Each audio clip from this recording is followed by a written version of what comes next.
నమస్తే welcome to BRK market bus నేను పద్మ ఈ రోజు స్టాక్ మార్కెట్ మరియు మ్యూచువల్ ఫండ్స్ లోని ముఖ్యమైన పరిణామాలు తెలుసుకుందాం మొదట స్టాక్ మార్కెట్ చూసుకుంటే బీఎస్ఈ సెన్సెక్స్ 78,950 పాయింట్ల వద్ద ముగిసింది ఇది నిన్నటి కంటే 320 పాయింట్లైతే పెరగడం జరిగింది ఎన్ఎస్ఈ నిఫ్టీ 50 కూడా పాజిటివ్ గా క్లోజ్ అయ్యి 23,940 వద్ద అయితే నిలిచింది ఇది 115 పాయింట్లైతే లాభంలో ఉంది ముఖ్యంగా హెచ్డిఎఫ్సి బ్యాంక్ ఇన్ఫోసిస్ రిలయన్స్ వంటి కంపెనీల షేర్లు కూడా బలంగా ట్రేడ్ కావడంతో మార్కెట్ కు బూస్ట్ వచ్చింది ఇప్పుడు మ్యూచువల్ ఫండ్స్ చూస్తే ఎస్ఐపి ఇన్వెస్ట్మెంట్స్ గత నెలలో 22,000 కోట్లు చేరాయి ఇన్వెస్టర్లు ఎక్కువగా లార్జ్ క్యాప్ మరియు స్మాల్ క్యాప్ ఫండ్స్ వైపు అయితే ఆకర్షితులవుతున్నారు గ్లోబల్ మార్కెట్స్ సానుకూలంగా ఉండటం క్రూడ్ ఆయిల్ ధరలు తగ్గడం డాలర్ బలహీనత ఇవన్నీ కూడా మన మార్కెట్లను అయితే సపోర్ట్ చేస్తున్నాయి ఇక రాబోయే ఆర్బీఐ పాలసీపై ఇన్వెస్టర్ల దృష్టి ఉంది మొత్తానికి ఈ రోజు స్టాక్ మార్కెట్లు అయితే లాభదాయకంగా ముగియగా అటు మ్యూచువల్ ఫండ్స్ లో కూడా ఇన్వెస్టర్ల నమ్మకం అయితే పెరుగుతుంది రైట్ ఇక మనతో పాటు జాయిన్ అవుతున్నారు మార్కెట్ అనలిస్ట్ వెంకట్ మేఘా గారు వెంకట్ గారు నమస్తే అండి నమస్తే అండి వెంకట్ గారు ఈ రోజు మార్కెట్స్ ఏ విధంగా ఉన్నాయి ఏ విధంగా చూడొచ్చు రీజన్స్ ఏంటి అలా ఉండడానికి కూడా ఈ రోజు మార్కెట్లు నిన్నటిలాగానే కొద్దిగా వలటైల్గా ఉంటాయండి నిన్న మనం గమనిస్తే మార్కెట్లు పాజిటివ్తో ఓపెన్ అయినా కూడా క్లోజింగ్కి వచ్చేసరికి నెగిటివ్లో క్లోజ్ అయినాయండి ఆఫ్టర్నూన్ సెషన్ ఏదైతే ఉందో 12 తర్వాత నుంచి కూడా మార్కెట్లు ప్రాఫిట్ బుకింగ్ జోన్లోకి వచ్చేసినాయండి సో గడిచిన 2 రోజుల్లో ఏవైతే మార్కెట్ పాజిటివ్గా ఉన్నాయో సో ఆ లాభాల స్వీకరణ అయితే కొద్దిగా తీసుకున్నారు ముఖ్యంగా జిఎస్టీ కౌన్సిల్ మీటింగ్కి ముందు మనకి ఎఫ్ఎంసీజీ సెక్టర్కి సంబంధించిన షేర్లు కానీ అలాగే కన్స్యూమర్ డ్యూరబుల్స్కి సంబంధించిన షేర్లు కానీ చాలా వరకు కూడా పాజిటివ్లో ట్రేడ్ అవుతున్నాయి సో ఓవరాల్గా చూసుకుంటే కొన్ని సెక్టర్లు పాజిటివ్లో ట్రేడ్ అవుతున్నాయి కొన్ని సెక్టర్లు నెగిటివ్లో ట్రేడ్ అవుతున్నాయి మార్కెట్ కొద్దిగా మిక్స్డ్గా ట్రేడ్ అవుతుందండి సో ఈ రోజు కూడా మార్కెట్లు కొద్దిగా స్తబ్దుగానే ఉండడానికి ఛాన్సెస్ అయితే ఉన్నాయి సో ఓవరాల్గా ఈ రోజు కూడా క్లోజింగ్కి మనకి నెగిటివ్ క్లోజింగే ఎక్స్పెక్ట్ చేస్తున్నామండి సో గడిచిన 2-3 రోజులు మార్కెట్లు మనకి చూసుకుంటే పాజిటివ్లో ఉన్నా కూడా నిన్న ఈ రోజు కొద్దిగా చిన్న నెగిటివ్లో ఉంటుంది అలాగే ఈ వీక్లో ఎలా ఉండబోతుంది మార్కెట్ అంటే ఈ వీక్ కొద్దిగా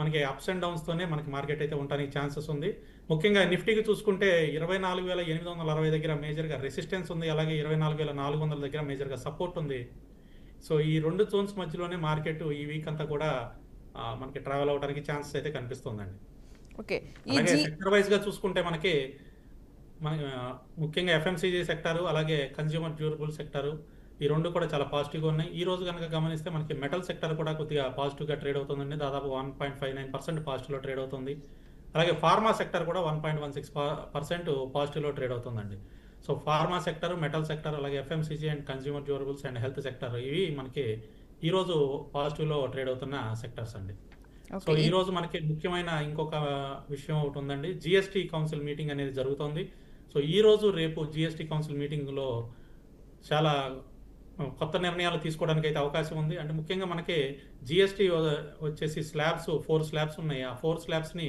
2 స్లాబ్ల కింద అంటే హయ్యర్ లెవెల్స్ స్లాబ్స్ ఏవైతే ఉన్నాయో ఆ రెండింటిని తీసేసి లోవర్ లెవెల్ స్లాబ్స్లోకి మారుస్తున్నారు సో చాలా వరకు వస్తువులు హయ్యర్ స్లాబ్స్ నుంచి లోవర్ స్లాబ్స్కి అయితే వస్తున్నాయి సో ఏ ప్రోడక్ట్లు లోవర్ స్లాబ్స్కి రావడానికి ఛాన్స్ ఉంది వీటిల్లో జిఎస్టీలు ఉంటాయి వీటిలో జిఎస్టీలు ఉండకపోతాయి అలాగే స్పెషల్ జిఎస్టీ కింద కొన్ని వస్తువుల మీద ఎడిషనల్గా అంటే జిఎస్టీని కొంచెం పెంచుతున్నారు సో ఇవన్నీ కూడా మనకి రేపు మీటింగ్ ఎండింగ్ లోపల అవుట్కమ్ అనేది వస్తుంది సో ఈ వారం ఇది ముఖ్యమైన అంశం అండి రైట్ పద్మ గారు ఓకే ఈ డివిడెండ్ స్టాక్స్ పరిస్థితి ఏంటంటారు అసలు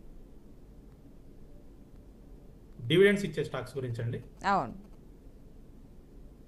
సో డివిడెండ్స్ ఇచ్చే స్టాక్స్ అనేవి మన పోర్ట్ఫోలియో తప్పనిసరిగా ఉండాలండి అయితే మనం ఇక్కడ గమనించాల్సింది ఏంటి అంటే స్టాక్ డివిడెండ్ ఇస్తుంది కదా అని దాన్ని పర్చేస్ చేయొద్దు సో వాటి యొక్క టెక్నికల్స్ కూడా మీరు అబ్జర్వ్ చేయాలి డివిడెండ్ ఇస్తుంది కదా అని మనం తీసుకుంటాము కానీ స్టాక్ డౌన్ ట్రెండ్లోకి వెళ్తుంది సో మనకు వచ్చే డివిడెండ్ చాలా తక్కువ స్టాక్ డౌన్ ట్రెండ్ రావటం వల్ల మనం నష్టపోయేది ఎక్కువ ఉంటుందండి కాబట్టి డివిడెండ్ ఇచ్చే స్టాక్స్ మన పోర్ట్ఫోలియోలో ఉండటం అనేది మంచి అంశమే కాకపోతే టెక్నికల్గా మీరు అబ్జర్వ్ చేసి ఏవైతే పెరుగుతాయో స్టాక్స్ టెక్నికల్గా పెరగడానికి ఛాన్స్ ఉన్నాయో లాంగ్ రన్లో కానీ షార్ట్ రన్లో కానీ అటువంటి స్టాక్స్ డివిడెంట్ ఇచ్చే స్టాక్స్ మన పోర్ట్ఫోలియోలో ఉంటే మనకి ఎంతో కొంత రిటర్న్స్ అయితే వస్తూ ఉంటాయి ఆ స్టాక్స్ వల్ల సో క్వార్టర్లీ డివిడెండ్స్ రెగ్యులర్గా ఇచ్చే స్టాక్స్ కొన్ని ఉన్నాయండి లైక్ ఇన్ఫోసిస్ రెగ్యులర్గా డివిడెంట్ ఇస్తూ ఉంటుంది ఐఓసి రెగ్యులర్గా డివిడెంట్ ఇస్తూ ఉంటుంది సో డివిడెంట్ ఎక్కువ ఇచ్చే స్టాక్స్ మనం అబ్జర్వ్ చేసుకుంటూ ఉండాలండి సో ఇవి టెక్నికల్గా మనకి స్ట్రాంగ్గా అనిపించినప్పుడల్లా వాటిని బై చేసుకుంటూ ఉంటే మన పోర్ట్ఫోలియోలో ఈ స్టాక్స్ పెరుగుతూ వచ్చే రిటర్న్స్తో పాటుగా ఎవ్రీ క్వార్టర్కి మనకి ఇవి ఇచ్చే డివిడెండ్స్ కూడా అడిషనల్గా మనకి బోనస్ లాగా ఉంటుందండి. So okay. అలాగే ఈరోజు మార్కెట్ పరిస్థితి కూడా చూసుకుంటే మనం ఎన్లాన్ హెల్త్ కేర్ అనేది ఐపీఓ లిస్టింగ్కి వచ్చిందండి. సో లిస్టింగ్ ప్రైస్ వచ్చేసి 91 రూపాయలు అయితే ఓపెనింగ్ మనకి 92 రూపాయలతో ఓపెనింగ్ అయింది. సో అలాగే వారి ఎనర్జీస్కి సంబంధించి బోర్డు కాట్సన్లో 64% స్టేక్ని తీసుకోవడానికి అప్రూవ్ చేశారు. సో ఇది వారి ఎనర్జీస్కి ఒక గుడ్ న్యూస్ కింద మనం తీసుకోవచ్చు. అలాగే మ్యాన్ ఇండస్ట్రీస్ 1700 కోట్ల ఆర్డర్ని ఈరోజు ఓకే చేశారండి. సో మ్యాన్ ఇండస్ట్రీస్ కూడా పాజిటివ్గా వెళ్ళడానికి అయితే ఇది ఒక ఛాన్స్ ఉందండి. అలాగే పిఎన్సి ఇన్ఫ్రాటెక్ కూడా 297 కోట్లు లాల్ బహదూర్ శాస్త్రి ఇంటర్నేషనల్ ఎయిర్పోర్ట్ డెవలప్మెంట్కి ఆర్డర్ ఈరోజు అయితే కన్ఫర్మ్ అయిందండి వాళ్ళకి. ఇది కూడా పిఎన్సి ఇన్ఫ్రాటెక్కి ఒక పాజిటివ్ న్యూసేనండి. సో అలాగే మనం చూసుకుంటే హెచ్బిఎల్ పవర్ సిస్టమ్స్ వచ్చేసి సో ఓవరాల్గా మనకి క్వార్టర్ కనుక చూసుకుంటే ఈ సెక్టార్లో ఇండస్ట్రీ అవుట్ పర్ఫార్మర్గా ఉంది. సో కమింగ్ డేస్లో హెచ్బిఎల్ పవర్ సిస్టమ్స్ కూడా మనకి పెరగడానికి అయితే ఎక్కువ ఛాన్సెస్ అయితే కనిపిస్తున్నాయండి. రైట్ పద్మ గారు. ఓకే. ఈ గ్లోబల్ మార్కెట్ల పరిస్థితులు మన మార్కెట్పై ఎలాంటి ప్రభావం చూపే అవకాశం ఉందనుకోవచ్చుంటారు? గ్లోబల్ మార్కెట్లు కొంతవరకు మన మార్కెట్ల మీద ప్రభావం చూపిస్తాయండి. అంటే పూర్తిగా ప్రభావం చూపిస్తాయని నేను చెప్పను, కొంతవరకు అయితే ప్రభావం చూపిస్తాయి తప్పనిసరిగా. ముఖ్యంగా మనకి ఏ దేశాల్లో ఏ సెక్టార్స్తో మనకి వాణిజ్యానికి సంబంధించిన అంశాలు ముడిపడి ఉన్నాయో సో ఆ సెక్టార్లకు సంబంధించి గ్లోబల్గా ఏమన్నా న్యూస్లు వస్తూ ఉంటే డెఫినెట్గా అవి మన మార్కెట్ని ఇంపాక్ట్ చేస్తాయండి. ఉదాహరణకి ఇప్పుడు ఆటో సెక్టర్ కిందే చూసుకుందామండి. ఆటో సెక్టర్కి సంబంధించి మన దేశానికి సంబంధించి చాలా వరకు కూడా విడిభాగాలు అమెరికాకి ఎగుమతి అవుతూ ఉంటాయి. సో చాలా వరకు విడిభాగాలు మనకి ఆటో సెక్టర్ విడిభాగాలు అమెరికాకి ఎగుమతి అవుతూ ఉంటాయండి. సో అమెరికా దేశం ఏదైనా ఆటో సెక్టార్కి సంబంధించిన నిర్ణయాలు తీసుకుంటే ఆ ఎఫెక్టు ఆ విడిభాగాలు సప్లై చేసే మన దేశంలో ఉన్న కంపెనీల మీద కూడా ఉంటుందండి. సో ఏ కంపెనీలు విదేశాల్లో ఉన్న ఆ కంపెనీలతో టైఅప్ అయ్యి పనిచేస్తున్నాయో ఆ దేశాల్లో వచ్చిన ఏవైతే అంటే పరిస్థితులు ఎలాంటి పరిస్థితులు వచ్చినా కూడా అవి మన కంపెనీలకి ఎఫెక్ట్ అవుతాయండి. సో తప్పనిసరిగా అలాంటి కంపెనీలు మన పోర్ట్ఫోలియోలో ఉంటే గ్లోబల్ న్యూస్ని కూడా మనం వాచ్ చేస్తూ ఉండాలి. ఆ సెక్టార్లకు సంబంధించి వేరే దేశాల్లో ఎటువంటి నిర్ణయాలు తీసుకున్నా మన కంపెనీలు ఎఫెక్ట్ అవుతాయి. కాబట్టి అలాంటి కంపెనీలు మన పోర్ట్ఫోలియోలో ఉన్నప్పుడు ఆ గ్లోబల్ న్యూస్ని వాచ్ చేసుకుంటా అవి పాజిటివ్గా వస్తున్నాయా నెగిటివ్గా వస్తున్నాయో చూసుకుని పాజిటివ్గా వస్తేనేమో అడిషనల్గా ఇంకొన్ని పర్చేస్ చేసుకుని హోల్డ్ చేసుకోవటం, అలాగే నెగిటివ్గా వస్తూ ఉంటేనేమో టెంపరీగా ప్రాఫిట్లు బుక్ చేసుకుని బయటికి రావడం, ఇలాంటివన్నీ చేస్తూ ఉండాలండి. సో అలాగే ఇప్పుడు ప్రస్తుతం మార్కెట్లో హాట్ టాపిక్ ఏంటంటే టారిఫ్స్ అండి, యూఎస్ టారిఫ్స్కి సంబంధించి. అయితే కేంద్ర వాణిజ్య మంత్రి పీయూష్ గోయల్ గారు కూడా వారు చెప్పడం నవంబర్లో మనకి మళ్ళీ అమెరికాలతో వాణిజ్య ఒప్పందం జరగడానికి ఛాన్సెస్ అయితే ఉన్నాయి. సో 1 or 2 monthsలో మనకి అక్కడ ద్వైపాక్షిక చర్చల ద్వారా ఈ సమస్యని పరిష్కరించుకోబోతున్నాము. నవంబర్లో జరిగే వాణిజ్య చర్చల్లో ఈ సమస్యకి ఒక సొల్యూషన్ అనేది తీసుకొస్తాము, ఈ సమస్య అయితే సాల్వ్ అయిపోతుంది అన్నట్లుగానే ఆశాభావం వ్యక్తం చేస్తున్నారు. సో టారిఫ్ల పరంగా ఏవైతే కంపెనీలు ప్రస్తుతం ఎఫెక్ట్ అవుతున్నాయో ఒక 2-3 నెలల వరకు కూడా కొంచెం ఇబ్బందికరమైన పరిస్థితులు అయితే ఉంటాయి. మనం మొదటి నుంచి చెప్పుకుంటానే ఉన్నాం ఇవి షార్ట్ టర్మ్ వరకే పరిమితం, లాంగ్ టర్మ్లో ఎటువంటి ఇబ్బంది ఉండదు అని. సో అలాగే షార్ట్ టర్మ్ వరకు మాత్రం కొంచెం ఇబ్బందికరమైన పరిస్థితులు అయితే ఉంటాయి, లాంగ్ టర్మ్లో మాత్రం ఇబ్బంది ఏమి ఉండదండి. సో టారిఫ్ల వల్ల మన దేశం ఎంతైతే ఎఫెక్ట్ అవుతుందో అలాగే అమెరికా కూడా కొద్దిగా ఎఫెక్ట్ అవుతుంది. డెఫినెట్గా కొద్దిగా అంటే కొంచెం ఎక్కువ ఎఫెక్ట్ అవుతుందండి. వారి ప్రజలు కూడా ఇబ్బంది పడతారు. కాబట్టి అమెరికన్ గవర్నమెంట్ కూడా ఈ విషయంలో కొంచెం వేచి చూసే దూరంలోనే అంటే బెటర్ బార్గెయిన్ కోసం వాళ్ళు చూస్తున్నారు. సో టారిఫ్ల వల్ల ఒక 2-3 months ఆ స్టాక్స్ ఎఫెక్ట్ అయినా, ఏ స్టాక్స్ అయితే ఈ టారిఫ్లో ఎఫెక్ట్ అయితే 2-3 months కొంచెం ఇబ్బంది పడినా కూడా తర్వాత మళ్ళీ నార్మల్గా వెళ్ళడానికి ఛాన్సెస్ ఉన్నాయండి. అలాగే మనం ఆల్రెడీ యూరోపియన్ యూనియన్తో స్వేచ్ఛా వాణిజ్య ఒప్పందం కూడా చేసుకున్నాం, ఫ్రీ ట్రేడ్ అగ్రిమెంట్ అనేది జరిగింది. సో దీంతో పాటుగా మనం ఆస్ట్రేలియా, యుఏఈ, అలాగే మారిషస్, సో ఈ దేశాలతో కూడా మనం ఫ్రీ ట్రేడ్ అగ్రిమెంట్లో ఉన్నాం. కాబట్టి అమెరికా ఒక్కటే కాదు మిగతా దేశాల్లో కూడా మన వాణిజ్యాన్ని విస్తరించడానికి చాలా వేగంగా అడుగులైతే వేస్తున్నారు. అంటే రేపొద్దున ఏదైనా 1-2 దేశాల నుంచి ఇబ్బందులు తలెత్తినా కూడా మన ఎక్స్పోర్ట్స్కి ఇబ్బంది లేకుండా ఉండే విధంగా ప్రస్తుతం ఇప్పుడు అంటే గవర్నమెంట్ చర్యలు తీసుకుంటుంది. దానికి తగ్గట్టుగానే ప్రత్యేక బృందాలని దాదాపుగా 40 దేశాల వరకు పంపించడం జరుగుతుందండి. సో ఇవన్నీ కూడా లాంగ్ టర్మ్ ప్లాన్స్ అండి. ఇప్పుడు ఇమీడియట్గా వీటి వల్ల మనకి ఫ్రూట్స్ ఏమి కనిపించవు, కానీ లాంగ్ టర్మ్లో మాత్రం డెఫినెట్గా రేపొద్దున ఏదైనా జియోపొలిటికల్ సిచ్యువేషన్స్ వల్ల మన దేశానికి ఎక్స్పోర్ట్స్ ఇబ్బందులు తలెత్తినా కూడా 1-2 దేశాల నుంచి మిగతా దేశాలతో వాణిజ్యం ఉండటం వలన మన కంపెనీలు ఇబ్బంది లేకుండా ఉండటం కోసం లాంగ్ టర్మ్ డెసిషన్స్ అనేవి తీసుకున్నారండి. కాబట్టి వీటికి సంబంధించి ఫ్రూట్స్ అనేవి మనం ఇప్పుడే ఎంజాయ్ చేయలేకపోవచ్చు, కానీ భవిష్యత్తులో డెఫినెట్గా వీటి వల్ల చాలా ఉపయోగాలు అయితే ఉంటాయండి. రైట్ పద్మ గారు. ఓకే, ప్రస్తుతం ఇన్వెస్టర్లు ఏ సెక్టార్స్ వైపు ఆసక్తి చూపిస్తున్నారనుకోవచ్చు అంటారు? ముఖ్యంగా ఇప్పుడున్న పరిస్థితుల్లో ఏంటంటే మనం ఎఫ్ఎంసీజీ సెక్టర్ ఒకటి, కన్జ్యూమర్ డ్యూరబుల్ సెక్టర్ ఒకటి, ఈ రెండింటి మీద కూడా మనం అంటే ఎక్కువ పాజిటివ్ అనేది ఎక్స్పెక్ట్ చేయొచ్చండి. అలాగే next IT sector and pharmaceutical సెక్టర్కి సంబంధించి అయితే టారిఫ్ల పరంగా ఇప్పటి వరకు ఎటువంటి ఇన్ఫర్మేషన్ లేదు.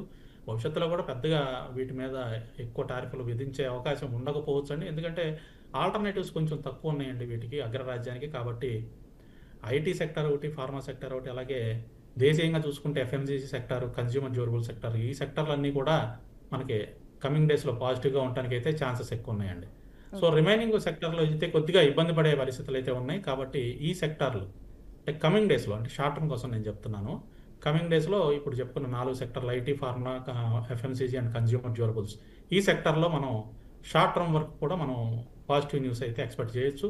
మిగతా సెక్టర్లో కొద్దిగా షార్ట్ టర్మ్లో కొంచెం డౌన్ రావడానికి అయితే ఛాన్సెస్ కనిపిస్తున్నాయండి. రైట్, ఒక కాలర్ తీసుకుందామండి. హైదరాబాద్ నుంచి వెంకటరెడ్డి గారు నమస్తే అండి. సార్ గుడ్ ఆఫ్టర్నూన్ సార్, నమస్కారం. మాట్లాడండి. హలో మాట్లాడండి సార్, నా దగ్గర టీటీఎంఎల్ ఒక 1800 ఉన్నాయి సార్, దాని ఫ్యూచర్ చెప్తారా? టీటీఎంఎల్, టాటా టెలిమెట్రీ.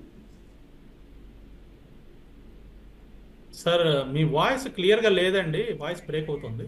టీటీఎంఎల్ సార్ 1800 షేర్స్ ఉన్నాయి సార్. టాటా టెలి సర్వీసెస్ ఎంతలో అవును ఉన్నాయండి? సార్, అవును సార్, 1800 లో ఉన్నాయి సార్, 1800 ఉన్నాయి. 1800 ఉన్నాయి. మీ ఏ ప్రైస్ లో తీసుకున్నారు? కొన్ని ఏమో 50 రూపీస్ సార్, కొన్ని ఏమో 7 రూపీస్ ఉన్నప్పుడు తీసుకున్నాను సార్. 7 రూపీస్ ఉన్నప్పుడు తీసుకున్నారు. లాంగ్ బ్యాక్ ఎప్పుడో తీసుకున్నారు. కొన్ని ఏమో 50 రూపీస్ లో తీసుకున్నారు. అవును సార్, రీసెంట్ గా 50+ లో తీసుకున్నాను. ఓకే, సో టెలికాం రంగానికి సంబంధించి అయితే ప్రస్తుతం మనకి నెగటివ్ న్యూస్గా అనేది ఏం లేదు, అలాగే పాజిటివ్ న్యూస్గా కూడా కనిపించట్లేదు. అందుకని టెలికాం రంగం కొద్దిగా స్తబ్దుగా ఉండడానికే ఛాన్సెస్ అయితే కనిపిస్తున్నాయి. సో అలాగే టాటా టెలి సర్వీసెస్ సంబంధించి చూసుకుంటే రీసెంట్గా మనకి దగ్గర 80 రూపాయల వరకు కూడా వెళ్ళిందండి. 80 రూపాయలు హై చేసింది, కానీ సస్టైన్ అవ్వలేకపోయింది. సో మే నెలలో ఒకసారి, అలాగే మళ్ళీ జూన్ నెలలో ఒకసారి 80 మార్క్ని అయితే టచ్ చేసింది, కానీ సస్టైన్ అవ్వలేకపోయింది. అక్కడి నుంచి కూడా చాలా డౌన్ ట్రెండ్ అనేది వస్తుంది టాటా టెలి సర్వీసెస్. కాబట్టి మీరు ప్రస్తుతం అయితే 58 రూపాయల్లో ట్రేడ్ అవుతుందండి. సో ఒక 50% స్టాక్స్ని మీరు ప్రాఫిట్ బుక్ చేసేసుకోండి సార్.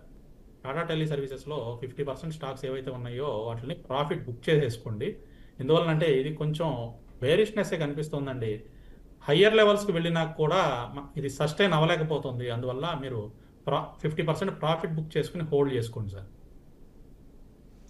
ఓకే రైట్ అండి. ఓకే వెంకట్ గారు, అసలు ఈ బంగారం ధరలు పెరగడం స్టాక్ మార్కెట్స్ పై ఎలాంటి ప్రభావాన్ని చూపిస్తాయి? యాక్చువల్గా స్టాక్ మార్కెట్స్ పెరగడం అయితే బంగారం ధరలు తగ్గాలి, కానీ ఇక్కడ తగ్గిన దాఖలాలు కూడా చాలా తక్కువగా కనిపిస్తున్నాయి కదా, ఎలాంటి ప్రభావం చూపిస్తాయి అనుకోవచ్చు అంటారు? మార్కెట్లు పెరుగుతూ ఉంటే బంగారం అనేది తగ్గటం కాదండి, కొద్దిగా కన్సాలిడేషన్ జరుగుతుంది. వాస్తవంగా తగ్గటం అంటే కొద్దిగా తగ్గుతుంది, భారీగా ఏం తగ్గదో, కొంచెం కన్సాలిడేషన్ జరుగుతుంది. మార్కెట్లు మళ్ళీ మార్కెట్లు తగ్గుతూ ఉన్నప్పుడు బంగారం ధర పెరుగుతూ ఉంటుంది. రీజన్ వెరీ సింపుల్ అండి. ఎప్పుడైతే మార్కెట్లు పెరుగుతూ ఉంటాయో ఈ గోల్డ్ అండ్ సిల్వర్ వీటిల్లో ఇన్వెస్ట్ చేసే వాళ్ళంతా కూడా అక్కడ నుంచి ఇన్వెస్ట్మెంట్స్ని విత్డ్రా చేసుకుని మళ్ళీ ఈక్విటీ మార్కెట్లో ఇన్వెస్ట్ చేస్తారు. రీజన్ ఏంటి అంటే మనకి బులియన్ మార్కెట్ అనేది రిటర్న్స్ స్పీడ్గా ఇవ్వదండి, చాలా స్లోగా రిటర్న్స్ ఇస్తూ ఉంటుంది కంపేర్ టు ఈక్విటీ మార్కెట్. అదే ఈక్విటీ మార్కెట్ అయితే మనకి రిటర్న్స్ అనేవి చాలా స్పీడ్గా ఇస్తూ ఉంటుంది. అందువల్ల బులియన్ మార్కెట్ నుంచి ఇన్వెస్ట్మెంట్స్ వెనక్కి తీసుకుని ఈక్విటీ మార్కెట్ పెరుగుతూ ఉన్నప్పుడు ఈక్విటీ మార్కెట్లో ఇన్వెస్ట్మెంట్ చేస్తూ ఉంటారు. ఆ ఉద్దేశంతో మనకి బంగారం ఏమవుతుందంటే కొంచెం కన్సాలిడేషన్ అవుతుంది, కొద్దిగా డౌన్ ట్రెండ్ కూడా కనిపిస్తుంది అనమాట. ఎప్పుడైతే ఈక్విటీ మార్కెట్లో ప్రాఫిట్ బుకింగ్ జరుగుతాయి, అంటే ఈక్విటీ మార్కెట్లో న్యూస్ వల్ల కానీ లేదా అదర్ ఇన్ఫర్మేషన్ వల్ల కానీ కొద్దిగా మార్కెట్లో డౌన్ ట్రెండ్ రావడానికి ఛాన్సెస్ ఉన్నప్పుడు ఈక్విటీ మార్కెట్ నుంచి మళ్ళీ పెట్టుబడులు అనేది వెనక్కి తీసుకుంటారండి, ప్రాఫిట్లు బుక్ చేసుకుని వెనక్కి తీసుకుంటారు. మరి వెనక్కి తీసుకున్న డబ్బు ఎక్కడికి వెళ్తుంది? ఎక్కడికి వెళ్తుంది అంటే మళ్ళీ బులియన్ మార్కెట్కి వెళ్తుందండి. ఎందుకంటే one of the safest instrument అండి బులియన్ మార్కెట్. సో మళ్ళీ ఈ ఇన్వెస్ట్మెంట్ని తీసుకెళ్లి బులియన్ మార్కెట్లో పెట్టడం వలన ఇన్వెస్ట్మెంట్లు ఇన్ఫ్లో ఎక్కువ అయ్యేసరికి బులియన్ మార్కెట్ కూడా పెరుగుతూ ఉంటుంది. సో మార్కెట్లు మన ఈక్విటీ మార్కెట్లో అవుట్ఫ్లో వెళ్ళిపోతుంది, బయటకు వెళ్ళిపోతున్నప్పుడు ఈ ఈక్విటీ మార్కెట్ డౌన్ అవుతుంది, అక్కడ బులియన్ మార్కెట్ పెరుగుతూ ఉంటుంది. సో అందుకనే రెండు కూడా ఆపోజిట్ డైరెక్షన్లో ఎక్కువ సార్లు ట్రేడ్ అవుతూ ఉంటాయి. బులియన్ మార్కెట్ పెరుగుతూ ఉంటే ఈక్విటీ మార్కెట్ డౌన్ అవుతూ ఉంటుంది, అలాగే ఈక్విటీ మార్కెట్ పెరుగుతూ ఉంటే బులియన్ మార్కెట్ డౌన్ అవడానికి మెయిన్ రీజన్ ఇదేనండి. అయితే ఎప్పుడన్నా అప్పుడప్పుడు కూడా రెండు కూడా పెరుగుతూ ఉంటాయి. రెండు కూడా పెరగడానికి రీజన్ ఏంటి అంటే మనకి బులియన్లో ఏదన్నా డిమాండ్ ఎక్కువ వచ్చినప్పుడు బులియన్ మార్కెట్ కూడా పెరుగుతూ ఉంటుంది. సాధారణంగా ఇది చాలా రేర్ సెనారియో అండి. సో ఇప్పుడున్న పరిస్థితుల్లో చూసుకుంటే మార్కెట్లో చాలా అనిశ్చితం ఉన్నది కాబట్టి మన మార్కెట్లో కొంచెం ఫండ్స్ మీరు గమనిస్తే ఎఫ్ఐఎల్ అవుట్ఫ్లోలు చాలా ఎక్కువ ఉన్నాయండి. Compare to DI inflow domestic institutional investors purchasing ఎంతైతే చేస్తున్నారో ఫారెన్ ఇన్స్టిట్యూషనల్ ఇన్వెస్టర్స్ సెల్లింగ్ కూడా అంతే చేసుకుంటున్నారు. చాలా వరకు వాళ్ళు స్టాక్స్లో ప్రాఫిట్లు బుక్ చేసుకుని బయటకు వెళ్తున్నారు. సో ఎప్పుడైతే ఫారెన్ ఇన్స్టిట్యూషనల్ ఇన్వెస్టర్స్ బయటకు వెళ్తున్నారు, మరి వాళ్ళ డబ్బులంతా ఎక్కడ పెడతారు? అవేమి చిన్న చిన్న అమౌంట్లు ఏమీ కాదు. సో ఆ డబ్బులంతా ఎక్కడ పెడతారంటే తీసుకెళ్ళి ఏదో ఒక వేరే ఇన్స్ట్రుమెంట్లో, డబ్బులు ఇచ్చే ఇన్స్ట్రుమెంట్లోనే పెట్టాలి, అది కూడా సేఫ్గా ఇచ్చేది పెట్టాలి. కాబట్టి బులియన్ మార్కెట్లోకి వెళ్తున్నాయండి డబ్బులన్నీ కూడా. సో ఎప్పుడైతే మళ్ళీ పరిస్థితులన్నీ క్లియర్ అవుతాయి అంటే మళ్ళీ నార్మల్ కోర్స్ ఆఫ్ యాక్షన్లోకి మళ్ళీ మార్కెట్లు వస్తాయో ఆ టైంలో మళ్ళీ బులియన్ మార్కెట్ నుంచి ఫండ్స్ అవుట్ఫ్లో వచ్చేస్తే మళ్ళీ ఈక్విటీ మార్కెట్లోకి మళ్ళీ ఎంటర్ అవుతాయండి. సో మనం బులియన్ మార్కెట్లో ఎప్పుడు ఎంటర్ అవ్వాలి అని అంటే మళ్ళీ మన మార్కెట్లు కొంచెం అప్ ట్రెండ్లో ఉండి మార్కెట్లో ప్రాఫిట్ బుకింగ్ అనేది స్టార్ట్ అవుతుందో, మన మార్కెట్లో మళ్ళీ నెక్స్ట్ సైకిల్లో ప్రాఫిట్ బుకింగ్ స్టార్ట్ అవుతుందో, ప్రాఫిట్ బుకింగ్ జరిగే టైంలో మనము ఇందులోంచి ప్రాఫిట్ బుక్ చేసుకుని తీసుకెళ్ళి బులియన్ మార్కెట్లో పెడితే అదే టైంలో అక్కడ కూడా మళ్ళీ మూమెంటం అప్సైడ్ మూమెంటం స్టార్ట్ అవుతుంది. కాబట్టి సో మన మూమెంటం అనేది అంటే ఫండ్స్ పెరిగే మూమెంటం అనేది బ్రేక్ అవ్వకుండా ఉంటుందండి. సో ఇదంతా కూడా మార్కెట్ని టైమింగ్ చేయగలగాలండి. ఈ మార్కెట్ని టైమింగ్ చేయాలంటే మనకు కొద్దిగా టెక్నికల్గా కూడా మార్కెట్ మీద అవగాహన ఉండాలి. అలాగే ఫండమెంటల్ విషయాలు, జియో పొలిటికల్ సినారియోస్ ఇవన్నీ కూడా రెగ్యులర్గా వాచ్ చేస్తూ ఉండాలి. సో వీటన్నిటిని మనం వాచ్ చేసుకుంటే, జాగ్రత్తగా చేసుకుంటే మాత్రం మనం రెండు వైపులా కూడా అమౌంట్లు పెంచుకోవచ్చు. ఓకే, గ్రోత్ ఆప్షన్ ఐడిసిడబ్ల్యూ ఆప్షన్ మధ్య డిఫరెన్స్ ఏంటంటారు అసలు? గ్రోత్ ఆప్షన్ మరియు ఐడిసిడబ్ల్యూ మ్యూచువల్ ఫండ్స్ గురించి అడుగుతున్నారా? అవును అవును. ఓకే, సో ఈక్విటీ మార్కెట్లోంచి మనం మ్యూచువల్ ఫండ్స్లోకి జంప్ అయిపోయాం. ఓకే, సో గ్రోత్ ఆప్షన్ జనరల్గా మనకి చూసుకుంటే ఇప్పుడు మ్యూచువల్ ఫండ్స్లో మనకి రెండు రకాలు ఉన్నాయండి. సో ఐడిసిడబ్ల్యూ అనేది ఒక ఆప్షను, అలాగే గ్రోత్ ఆప్షన్. గ్రోత్ ఆప్షన్లో ఏం జరుగుతుంది? ప్రాఫిట్ని మళ్ళీ రీఇన్వెస్ట్ చేస్తారు. ప్రాఫిట్స్ అనే వాటిని మళ్ళీ రీఇన్వెస్ట్ చేసుకుంటూ వెళ్తూ ఉంటారు అనమాట. లాంగ్ టర్మ్ క్యాపిటల్ అప్రిసియేషన్ కోసం గ్రోత్ ఆప్షన్లో ప్రాఫిట్ని రీఇన్వెస్ట్ చేస్తూ ఉంటారు. ఐడిసిడబ్ల్యూ దాంట్లో ఏంటంటే ఐడిసిడబ్ల్యూ అంటే income distribution cum capital withdrawal. దీంట్లో ఏంటంటే మనకి మ్యూచువల్ ఫండ్స్లో రెగ్యులర్గా పే అవుట్స్ని ఎక్స్పెక్ట్ చేయొచ్చండి. అంటే ఎవరైతే రెగ్యులర్గా మ్యూచువల్ ఫండ్స్ నుంచి ఇన్కమ్ ఎక్స్పెక్ట్ చేస్తున్నారో, సో అంటే ఇన్కమ్ అవసరమైన వాళ్ళు ఎవరైతే ఉంటారో వాళ్ళకి ఐడిసిడబ్ల్యూ ఆప్షన్ అనేది బెటర్ అండి.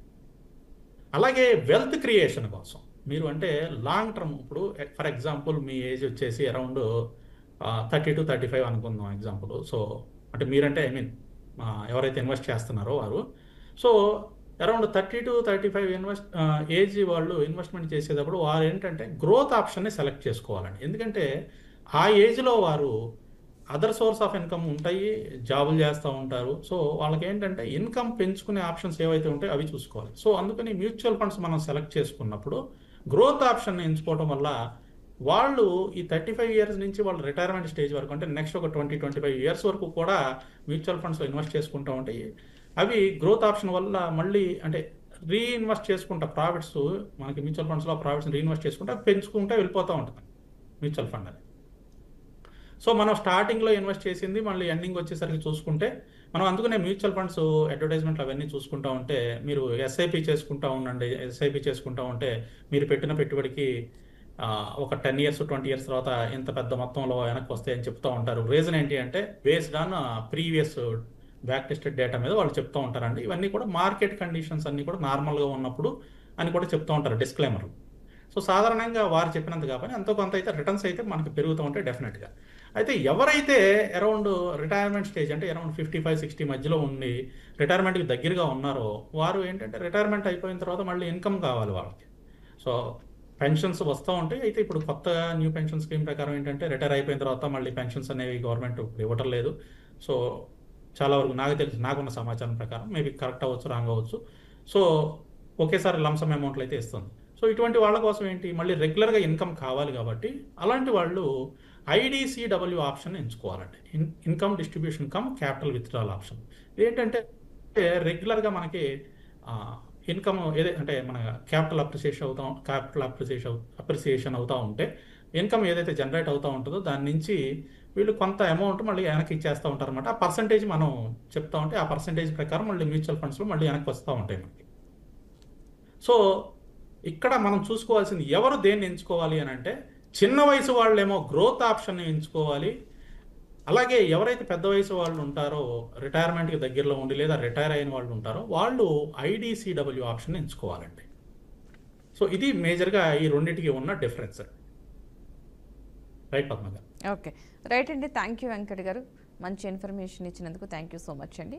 సో కాలర్స్ ఎవరైనా సరే కనుక కాల్ చేయాలనుకుంటే కానీ వెంకట్ గారి యొక్క నెంబర్, పర్సనల్ నెంబర్ కూడా స్క్రీన్ మీద కనిపించడం జరిగింది. ఆ నెంబర్స్కి కాల్ చేసి మీరు వ్యక్తిగతంగా కూడా మాట్లాడవచ్చు. ఈ కార్యక్రమం అయిపోయింది కాబట్టి. రైట్, చూసారు కదండి. ఇది నాటి BRK మార్కెట్ బస్. నమస్తే.